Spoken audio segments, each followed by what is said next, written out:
Hi students. So today I am just going to go over the listening practice worksheet. So it's really easy, we'll listen to the videos together and answer the questions together. So first we'll start the first video and answer the questions. I don't believe in coincidences. I think it's like totally a blessing for all of us. Note 6, a service mission that came just in time thanks to the group Farmers Feeding Utah. Every weekday morning, there's a line of people outside the Ogden Salvation Army food pantry. It's a need that's increased because of COVID-19. Yeah, but yesterday, workers found something else when they arrived at their building. As news specialist Alex Cabrera reports, it all came down to a phone call that changed everything. Never in a million years Can I pull up here? did Heather Hathaway think she would be here Very tough. in her car waiting for free food. And I'm struggling. You know, I work from home. My husband is working.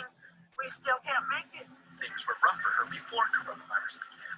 Now it's even worse, I mean, you can go to my house and open my freezer. It's completely empty. which is what brought her to the Ogden Salvation Army drive-through food pantry. What it means to me, God put really precious people on this earth with good hearts. There was no way for her to know someone with a bad heart almost kept her and others from getting enough food. Well, we had a break in. It's a good thing Dan Wilson has a sense of humor because he doesn't understand why someone broke in the night before, stealing from a place that helps others get by. We do deal with homeless. We do deal with low-income families. We deal with people that are being affected by the coronavirus. Whoever broke in stole a computer and some other items, but the biggest concern for the Salvation Army is the food they took. Garbage bags full. Enough to notice. They broke in. They kind of made a mess of the place. Which is where Heidi Plum comes in. You see, she's with Farmers Feeding Utah. Had an event Monday and had leftover food. We had some carrots, some potatoes, salami, and some eggs left over. So she started calling around. We were trying to figure out where to get the food out so it didn't go to waste and looking for pantries. So we called a couple and they didn't answer. But workers at Ogden Salvation Army did answer, just as they were cleaning damage from the break-in. I don't believe in coincidences. I think it's like totally a blessing for all of us. Volunteers unloaded the food this morning and separated it, with some going into Heather's car. It touches my heart. Just in time. God bless. In Ogden, Alex Cabrera, KSL 5 News. Nice ending to that story, Alex. Say. Okay, so we watched that one. So the questions are, where was the food pantry located and what leftover food did Farmers Feeding Utah have? So in the clip, it shows that there was a food pantry, right? A place where you can go get food if you can't buy any. So the food pantry had been broken into, somebody stole their food, and what happened is there was a group called Farmers Feeding Utah. It's a program in Utah where farmers give food to people who need it. And what happened is someone broke in, stole the food, and the group of the Farmers Feeding Utah were able to give some leftover food to them.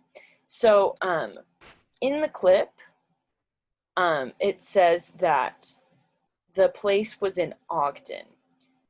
So we're gonna go back.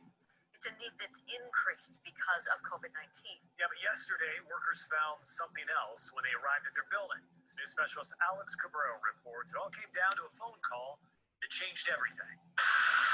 Never in a million years Can I pull up here? did Heather Hathaway think she would be here Very tough. in her car waiting for free food. And I'm struggling. You know, I work from home. My husband is working. We still can't make it. Things were rough for her before coronavirus began.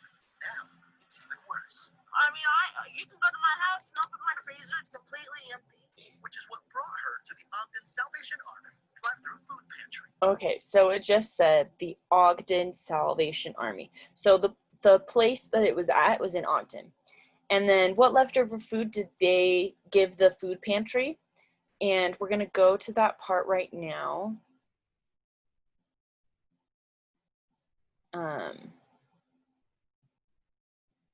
was with Farmers Feeding Utah, who had an event Monday and had leftover food. We had some carrots, some potatoes, salami, and some eggs left over. So they said carrots, eggs, potatoes, salami that they had left over. So the answer to that one is, eggs, salami, carrots, and potatoes. Now, the next one we're going to watch is about a hiker that got lost. Well, an experienced hiker says she learned some tough lessons after spending the night stranded in the mountains above Kaysville. She's back home tonight, thankfully, no injuries, but Northern Utah Specialist Mike Anderson spoke to her about how she stayed. So before I go to the rest of the clip, we'll just read the questions and try and keep them in mind. And I'll pause the video to show you where it is that they're talking about it. So the questions that I asked were, where did the hiker sleep that night? And did the hiker forget her phone? So those are the questions to think about while we're watching this. Stayed safe and about her advice to others. Becky Ethington knows Fernwood pretty well, but last night she set out here in an area fairly new to her and alone, and she reached the top just as it was getting dark. Sometimes just one night away. It feels like an eternity when it's a loved one who's gone missing. I'm appreciative, and I'm really grateful for the people who showed up and who care about me, and I love them just as much. Granted, it's not at all how Becky Ethington wanted her late afternoon hike to end up. Told my husband where I was going, said I'll be back tonight, just a little after dark kind of thing, you know. But she didn't leave an exact location, which was further up the mountain than normal. So 8:15, 8:30, I'm at the top and ready to come back down. And I figured, well, up there, the trail is really wide. And it was getting dark. She tried a couple of times to find her way. Just found a comfortable place under a pine tree and went to bed for the night. So she said it really quickly and kind of quietly, but she says, I found a place under a comfortable place under a pine tree and went to bed for the night. So where did the hiker sleep the night that she couldn't find her way back? It wasn't in her house. It wasn't in a cave. It was under a pine tree, right? She had plenty of water, but forgot her phone. Commander of Davis County Search and Rescue, Eric Bornemeyer, says always go up with a full charge. And again, it says, here, so we'll just listen to it again. Really wide. And it was getting dark. She tried a couple of times to find her way. Just found a comfortable place under a pine tree and So that was it. She said, I found a comfortable place under a pine tree and went to sleep for the night. went to bed for the night. She had She plenty just of went to water, bed but for the forgot night. her phone. Commander of Davis County Search And then it Rescue, says Eric she doesn't, Bornemeyer, she didn't have her phone. She forgot her phone. So did the hiker forget her phone? Yeah, she forgot her phone. Okay, so this next clip, the question is, why did the woman schedule the meetings on March 31st? Hey, good morning. Why are there 6 people outside who say they're waiting to meet with me? Every time someone calls and requests a meeting with you, I always schedule it for March 31st. Why? Because I didn't think March 31st existed. So what she just said is, he asks her, why did you schedule them for March 31st? Because I didn't think March, always schedule it for March 31st. Why? Because I didn't think March 31st existed. So the answer is, she didn't think March 31st existed. So that's why she didn't schedule it. So that's the answer to that one. And then we're going to watch this other video. And the question I asked is, what is happening in the video? And I said that you can write it in your native language just because it's kind of hard to explain things in English. And so mostly what I wanted to focus on is that you understood what was happening, not really that you could write what was happening, but that you understood what was happening. So we're going to watch the clip and go over what's happening. Is skincare from around the world and then there's a better than commercial. Olay? Hold on. Olay Regenerist makes 131 Ignore premium the products. commercial. Anyways, so just let me know if you like these, if you don't like these, and we can keep doing them. Or if you don't like them, we won't do them. So, who broke it? I'm not mad. I just want to know. I did. I broke it. No, you didn't. Tom? Don't look at me. Look at Ben. What? I didn't break it. Huh, that's weird. How'd you even know it was broken? Because it's sitting right in front of us and it's broken. Suspicious. No, it's not. If it matters, probably not, but April was the last one. Liar, I don't even drink that crap. Oh, really? Then what were you doing by the coffee cart earlier? I used the wooden stirrers to push back my cuticles. Everyone knows that. Okay, Jerry. okay, let's not fight. I broke it. Let me pay for it, Ron. No. Who broke it? Ron, Don has been awfully quiet. Really? Yeah, really. Oh my God! I broke it. It burned my hand, so I punched it. I predict 10 minutes from now, they'll be at each other's throats with war paint on their faces and a pig head on a stick. Good. It was getting a little chummy around here. Okay, so let's go over it piece by piece. So he has everybody in the office together, Who broke it? and he asks who broke it.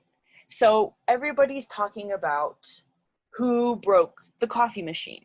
So everybody is blaming each other, and they're saying, oh, it was this person, I saw this person here. And then we find out that nobody broke it, and the guy, I broke it. he says, I broke it. So he knows who broke it. He's just doing it to cause problems. So basically what's happening in the video is the coffee machine is broken, and nobody knows who broke it, right? And then the next video we're gonna watch is a little bit longer, and it's from a kid's movie. I don't know if you guys have seen it. I don't know if you have, you know, young family or friends that have seen this movie, but we're just gonna watch it. Oh, and there's another ad. But anyways, so I hope that these videos weren't too hard to understand, but okay. In some cases. But I'm sure there's more to Hey Hey than meets the eye.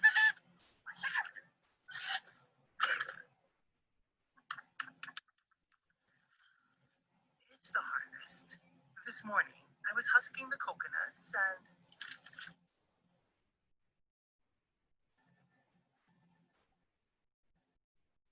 Well, we should clear the diseased trees, and we will start a new grove there.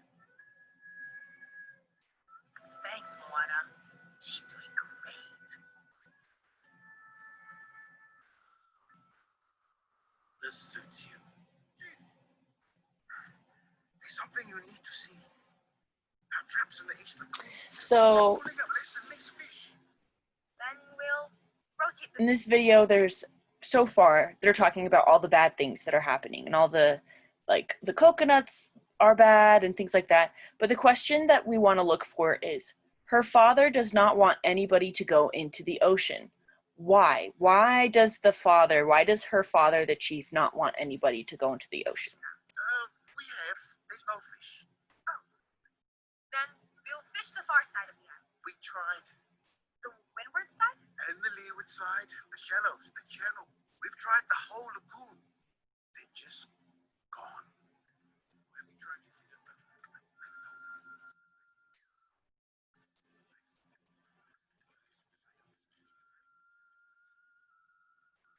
We'll talk to the council. I'm sure What we if can. we fish beyond the reef? No one goes beyond the reef. I know, but if there are no fish in the lagoon, Moana, and there's a whole ocean, have one rule. an old rule when there were fish. A rule that keeps us safe instead of endangering our people. So you can run right back to the water.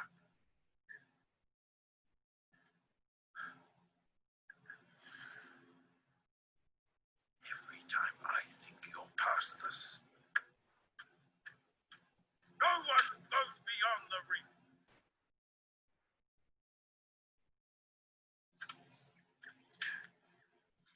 Well, it's not like you said it in front of my dad. Standing on a boat. Say, go beyond the reef because I want to be on the ocean. But you still do. He's hard on you because he doesn't get me. Because he was you. Drawn to the ocean, down by the shore. He took a canoe, Moana. He crossed the reef and found an unforgiving sea. Waves like mountains. His best friend begged to be on that boat. Your dad couldn't save him.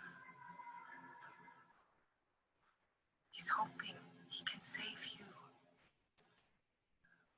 Sometimes, who we... So that story that says, oh, he went to the ocean with his friend and it was really hard. His best friend begged to be on that boat. Your dad couldn't save him. So he says, or her mom says, her dad couldn't save him. He couldn't save the friend that was drowning, right? So the father doesn't want people to go past the reef, to go into the ocean, because he thinks it's dangerous because his friend died. He feels like it's dangerous because he can't save people. So that's why her father doesn't want anybody to go into the ocean. So that's it for the listening practice. And again, just let me know if this is something that you want more of. If you want more of this kind of practice, maybe I'll do some conversation, like listening to conversations. And you can practice with that too. Also, thanks Maria for doing it. I saw your responses, so good job. And then I will see you guys next week for your next lesson.